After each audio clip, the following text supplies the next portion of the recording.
1 year on, the effects of the embargo is mainly economic. The foreign reserves have dropped by around 15%, and expenses have risen significantly. Qatar is not an industrial or agricultural nation, so it depends solely on importing its food and oil as well. It exports natural gas, but needs to import petroleum products from the Gulf countries. The closure of Salva border crossing with Saudi Arabia has shot all prices up in the Qatari markets, because now it imports what it needs from other countries like Turkey and Iran through expensive air freights. State-owned companies such as Qatar Airways have announced major losses and need continuous funding from the government to remain afloat.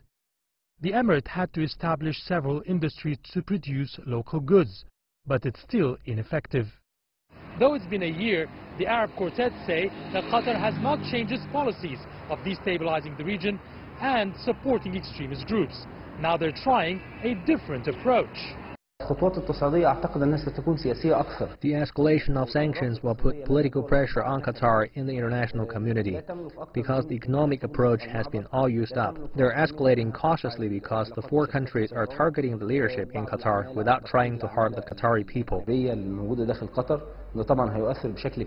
Saudi Arabia has called on France to intervene and foil an arms deal between Russia and Qatar.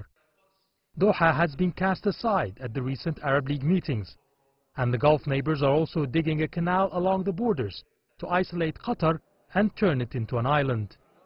Meanwhile, Kuwait announced this week that it will intensify efforts to mediate between the two sides. Maybe the second year will see a breakthrough for the former friends turned foes. Yes, Hakim for CGTN, Cairo.